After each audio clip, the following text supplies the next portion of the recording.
Welcome to Comics Bazaar, the channel of comics commentary and arcana. This video features Spider-Man number 16, cover dated November 1991, and this features the first part of a two-part crossover between Spider-Man and X-Force, and the name of this is Sabotage. Crossover part 1 you can see there, and the gimmick for this particular issue, as well as X-Force number 4, the second part of the crossover, is they are all sideways. Laid out. So, cover here by Todd McFarlane. This also happens to be his final issue of Adjectiveless Spider-Man, the title that Marvel Comics created just especially for him to write and draw. But at this point, he has decided to leave Spider-Man and Marvel, indeed, and retire from comics, as it turned out. And so he's drawn in here a little speech balloon from Spider-Man saying, "Bye, Todd."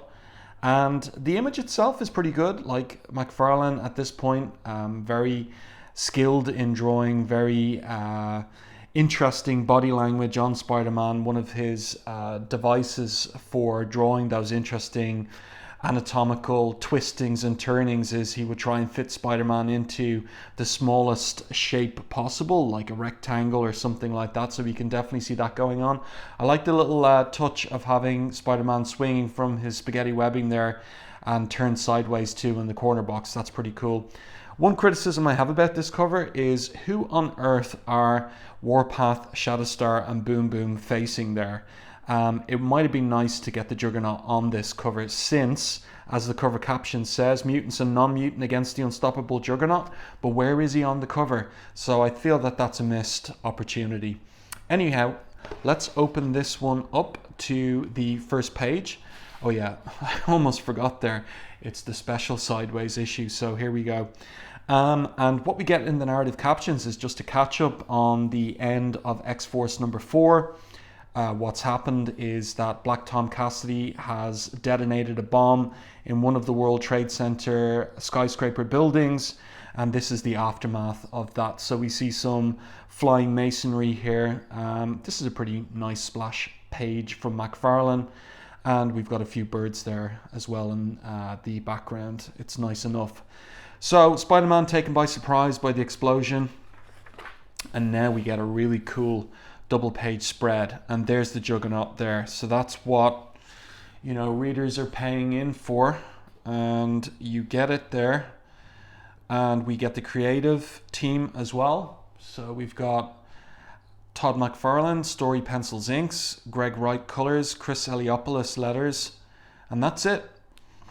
So nice shot of Spider-Man there swinging down between the buildings. We also have, this is significant too, Todd McFarlane talks about this on the letters page when he bids goodbye to readers, that his decision is primarily informed by the birth of his daughter, Cyan. And we also have here in the artwork a little reference to his wife there, Wanda, too. So McFarlane very good at drawing rubble. That's one of the things that he's excellent at, and not just a shapeless mishmash, but also working in actual things there, like bundled wires, bent girders, and so US mailbox as well, that kind of thing. So the rubble actually has content, but that's a very cool looking Juggernaut, and obviously he's in a little bit of competition there with Rob Liefeld in terms of this oversized version of Juggernaut. So Juggernaut says to Warpath, you'd better say your prayers, pal, because if that's the best you can do, this fight is going to be over a lot sooner than you'd like. I'll finish you, then I'm out of here, because things are getting a bit too messy for my liking. So that's McFarlane's dialogue for Juggernaut. Not as good, not as witty, not as funny as Fabian Nicieza's over in X-Force, but it'll do in a pinch. And let's continue with the story. So we have Juggernaut here in the foreground with his clenched fist, and Warpath here in the background. And this is comment worthy from McFarlane, his characterization of Juggernaut here. Juggernaut says to Warpath, "And there ain't no one gonna stop me, Tonto." And Warpath responds, "Why does that not surprise me, that your evil also includes racism? Looking to make yourself better at the expense of others? Well, you haven't hurt me so far either, so why don't we turn this fight up a notch?" And that really doesn't fit with, for example, Claremont's characterization of Juggernaut, and indeed how Nicieza is writing him over an X-Force in the wake of Claremont's characterization of Juggernaut. I really don't think of Juggernaut as an evil character. And so I think McFarlane is off there in the characterization. Now, this is a very cool shot of the wrecked World Trade Center skyscraper. So we've got a top-down angle, good use of perspective there, and we've got the billowing smoke in the aftermath of the explosion. Of course, that looks very different from the perspective of post 9/11 2001. It resonates rather differently from how it would have back in 1991. And here we've got Shatterstar and Feral, who have gone down to street level in order to back up Warpath against Juggernaut. It's a nice little image there too of Feral leaping towards us. McFarlane does a good job on her there. So let's continue, flip the page over. Nice little anchor image there of Warpath, Shatterstar and Feral. The lips on Feral a bit comical there. And a nice top-down angle on Juggernaut facing off against the trio. And in the background we've got Spider-Man swinging around and wondering whether he should intervene or not. And he thinks to himself, oh dang it, I'm going to hate myself for this. So he's going to get involved. Let's continue. And we'll take a look at this page and then I'll move it up for the camera. So Warpath is telling the trio to get ready to go. And Spider-Man's thinking here, those kids don't know what they're getting themselves into. Juggernaut has yet to be stopped dead in his tracks. When he decides it's time to go, it's time to go. So whether they want it or not, they're going to need help from a past Juggernaut opponent. Unfortunately, I'm the only one here who fits that bill. So you will find here on the channel my reviews of the very first encounter between the Amazing Spider-Man and Juggernaut in Amazing Spider-Man 228 and 229. There are reviews of those issues on the channel, so do check them out if you're interested. Really like this particular panel with Juggernaut's giant hand in the foreground and the trio leaping towards him into battle, and Shatterstar saying, where I come from, warriors win fights with skill and determination, not with shallow threats. Let's see what kind of warrior you are. And then we've got a shot of Cannonball racing into action 2. And that's a pretty cool anchor image of him there. McFarlane doing really well on the kind of fiery wake of Cannonball's passage. And in the narrative captions, we get a little explanation of his power for Spider-Man readers maybe not familiar with the character. This is very cartoony here from McFarlane, the way that he's rendered Sam's mouth there. And a little bit of an odd piece from Greg Wright on the colors, the grey gums.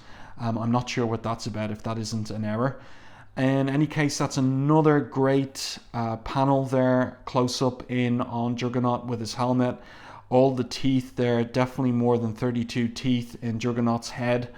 And also more of those grey gums. So Juggernaut says to himself, this will be amusing and fun. So let's see how it all pans out. Well, this is a great page. This is one of my favorite pages from the issue. So we've got Cannonball smashing into Juggernaut, and I like the pose that McFarlane has drawn on Juggernaut. He really does look like immovable there. Like he's going nowhere. Just his stance, just the way he's drawn him, kind of leaning forward like that. His legs planted squarely on the pavement. That is excellent, and I love all of the detail there for the speed lines and force lines and the smoke just twirling around the wake of Sam's path slamming straight into Juggernaut's torso there. And then he flies away from the recoil and he turns human. It's all explained in the narrative captions. And Spidey's there to catch him. So Sam is discombobulated and Spider-Man says, kid, I think your team's lacking a bit of leadership. Where's Cable? Where indeed? So let's continue with the story. We have a pullback on the Twin Towers, one of them wrecked there by Black Tom Cassidy's explosion. Here we have the aftermath. Everybody survived. Black Tom is missing, and Cable says, I don't know in respect of where the body is. I've been looking for his body in the wreckage since the smoke cleared, but I can't find a trace of him. For now, I need you and Siren, he says to Domino, to get downstairs and see what happened to Warpath and Juggernaut. Tell the team to take him out as fast as possible, I'm going after Black Tom.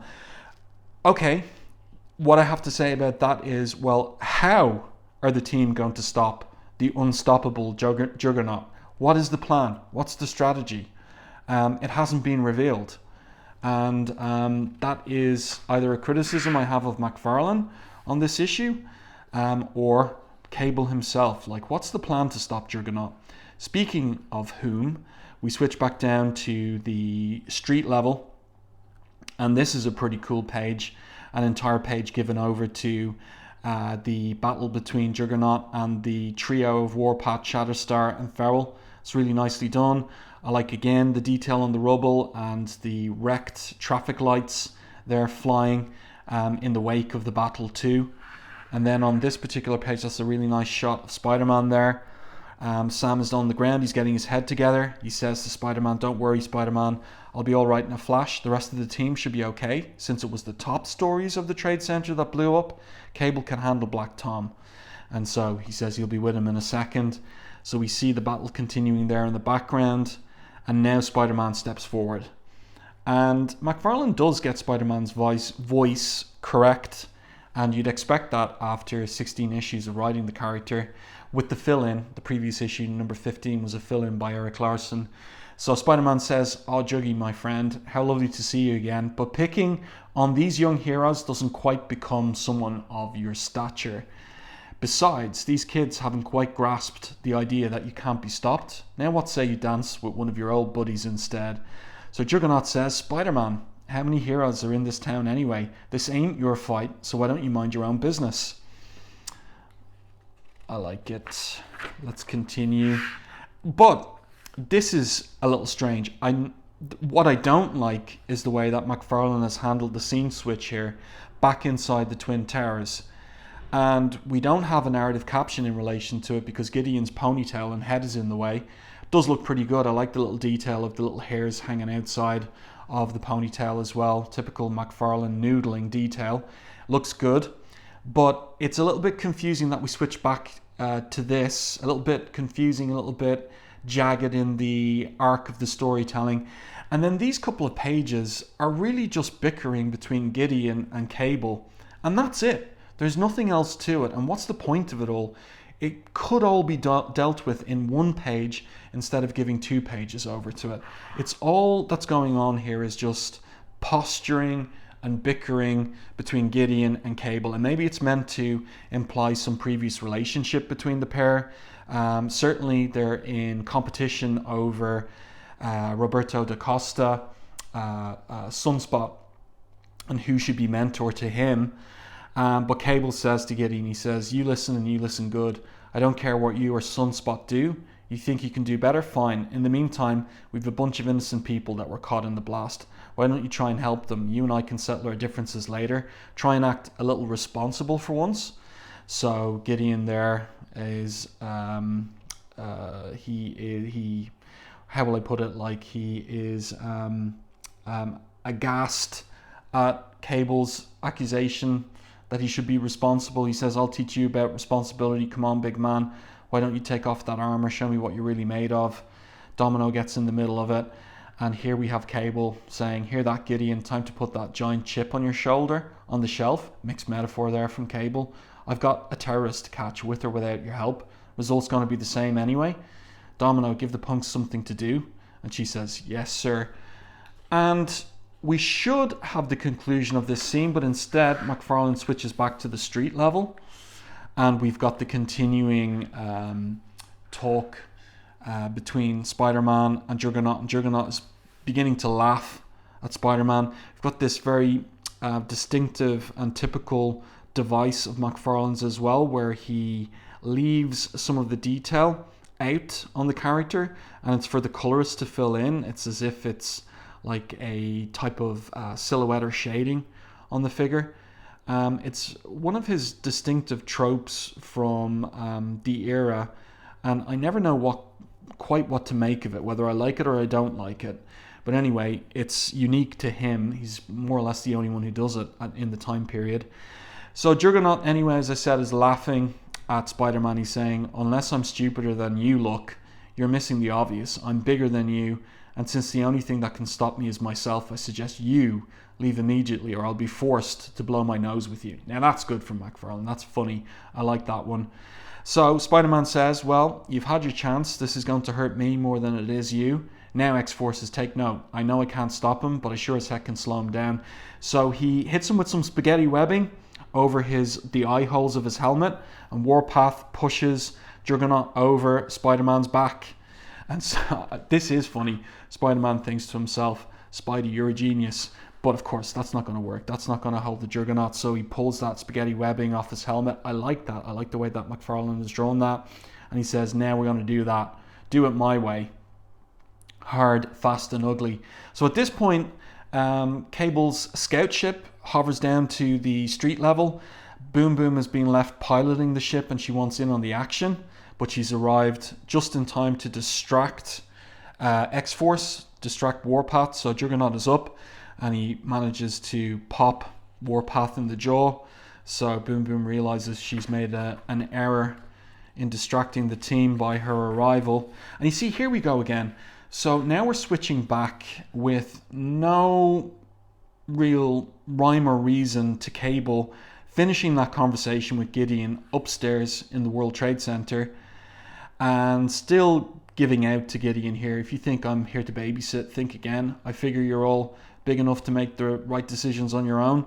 If not, then get out of the way. I can't stomach those who won't deal with their occupational hazards. When you stop pouting, see if you can't help the business folks. He's saying to Gideon there, and Roberto as well. So, double page spread from McFarlane. A big, chunky image of Cable. It's okay. Not my favorite. I think the face looks a little bit wonky. And McFarlane has a cartoony, wonky style, but this makes Cable look like he's 80 years old or something like that. It's just off model. I think he could have done a better job there. The figure, the huge hulking figure, that's fine. That's okay. Domino looks good there. But yeah, the face is not right. And also, as I said, like the cutting between the street and the Twin Tower itself, I just don't think that works in terms of the storytelling pacing. Here we get to a famous page. This is the page that the artwork was altered on, and that enraged McFarlane and copper fastened his decision to quit the book. So we've got Juggernaut here, we've got Boom Boom sending some of her time bombs at him, and we've got Feral digging through his flesh there, of course. The magic that makes Juggernaut what he is going to heal him, no problem. And Spidey here is saying, hello, X-Folks, how many times do I have to tell you he can't be stopped? Only slow down. So Shatterstar goes for the eyes. Now, you can find the original art of this page. McFarlane made a scan of it, and you can see the unaltered art where the blade goes right into Juggernaut's eye. So Marvel editorial weren't happy with that, and they had the artwork altered, and McFarlane went bananas when he saw it.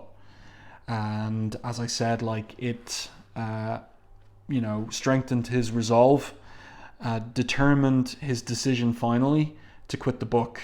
But the reason he gives in the letters page is not this. So here we see the aftermath, and we see Juggernaut there holding his hand over his face and saying, idiots, I have magic coursing through my veins. It protects and heals me at a rate far greater than yours. I can already feel it working. This is a great panel here as well, looking out between the fingers of his hand there. I can see again. But that stupid act just brought you a death sentence. I was only trying to leave. Without Black Tom, I'd no use for fighting. Too bad you won't accept that. Fine by me. It's already a great day for you to die, especially Shatterstar. That's nice. The blood splashed over his eye itself and dripping down his finger too. I like that panel. I like the combination of the lettering and also the image inside and him speeding at the side of that building. And now what's going to happen? It's going to topple there, and he's laughing maniacally as the building topples. Not one of the Twin Towers, I think, of course.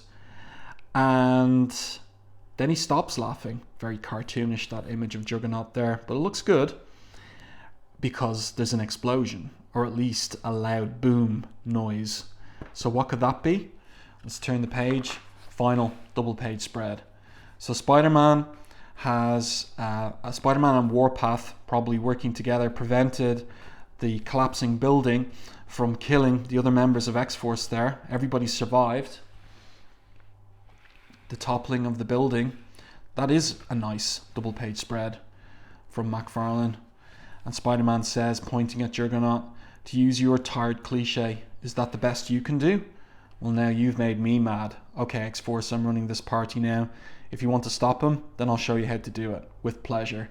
And Cable's on the way, but he hasn't been down there to direct them, and they had no plan on how to stop the Juggernaut. They had no plan at all. They were just punching him, attacking him. That's it. That's not going to work. And then we have the little message from McFarlane there to all you readers of the past few years. Thanks. It's been a blast. So I think this was a bit of a shock for readers at the time. I wasn't a reader of Spider-Man at the time. I was aware of it. But I think it was a shock for like regular monthly readers that McFarlane was gone, having only launched the title a year and a half earlier, a little under a year and a half earlier. So here he talks, he thanks people who were important to him in terms of his 3 to 4 years working on Spider-Man. And here he gives the reason. Now the reason why I'm quitting the book, the official reason. On August 9th, 1991, at 5:04 p.m, my wife and I were blessed with our first child. I had for months planned to take time off to be around my baby. And now that the time is here, seeing her pretty face makes the decision much easier. Besides seeing my daughter Cyan grow up, it's also time to lend a helping hand to my wife Wanda, who stood by me through thick and thin. So that's the official reason he gives. But that issue with the altered art was also a factor too, as I said earlier. There you go. I do hope that you enjoyed this review and commentary on Sabotage Crossover Part 1. Upcoming will be Part 2, X-Force number 4, and do stay tuned for that video. So if you enjoyed my review and commentary, please like the video on YouTube. It helps the channel. If you haven't done so already, subscribe to the channel and stay tuned for more content like this.